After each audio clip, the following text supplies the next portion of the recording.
కారణమవుతుంది. So mostly ఈ రోజుల్లో చూస్తే కనుక ఈ బ్యాలెన్స్ లైఫ్లో ఉన్న మనం ఎప్పుడైతే బ్యాలెన్స్ డైట్ అంటే సమతుల్య ఆహారం తీసుకోకపోవటం వల్ల జీవితంలో బ్యాలెన్స్ తప్పటం అనేది మనం చూస్తూ ఉంటాం. ఎందుకంటే ఈ ఆరోగ్య సమస్యలు మోస్ట్లీ ఈ రోజుల్లో మనకి ఎక్కువగా ప్రతి ఒక్కరూ బాధపడుతున్న విషయం ఏంటంటే ఈ దీర్ఘకాల సమస్యలు, తర్వాత జీవన శైలిలో వచ్చిన మార్పు వల్ల వచ్చే సమస్యలు, ముఖ్యంగా ఈ డయాబెటీస్, హైపర్ టెన్షన్, తర్వాత అధిక బరువు, తర్వాత ఎన్నో రకాలైన క్యాన్సర్స్, వీటితో మనం ఎన్నో తెలియని రోగాలతో మనం ఈ రోజుల్లో చూస్తున్నాం.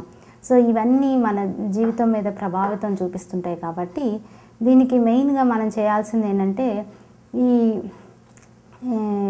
ఆరోగ్యం కాపాడుకోవడానికి ముఖ్యంగా మనం సరైన ఆహారం తీసుకుంటున్నామా లేదా అన్నది మనం ఒకసారి చూసుకోవటం వల్ల ఇలాంటి అనారోగ్యాల నుంచి మన జీవితాన్ని మనం కాపాడుకోవచ్చు.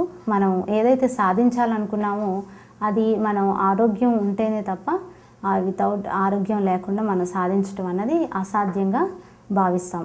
సో అందువల్ల మెయిన్గా ఏంటంటే మన ఆరోగ్యమైన ఆహారం అంటే ఏమిటి అంటే మనకు తెలుసు ఆరోగ్యం సంబంధించిన ఆహారం ఏంటి అన్నది.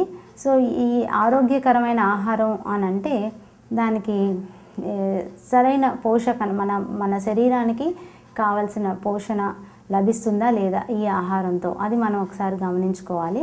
ఈ ఆరోగ్యకరమైన ఆహారం అనగా ఏమిటి? సో ఈ ఆరోగ్యకరమైన ఆహారం అని అంటే మన యొక్క పాత తరాల వారు ఏమైతే తిన్నారో వారు ఏంటంటే అప్పట్లో చాలా సహజ సిద్ధమైన ఆహారాన్ని తీసుకుంటూ ఉండేవాళ్ళు. ఇప్పుడు మనం తీసుకునే ఆహారంలో ఎంతవరకు ఈ సహజ సిద్ధమైన ఆహారం ఉంటుంది అన్నది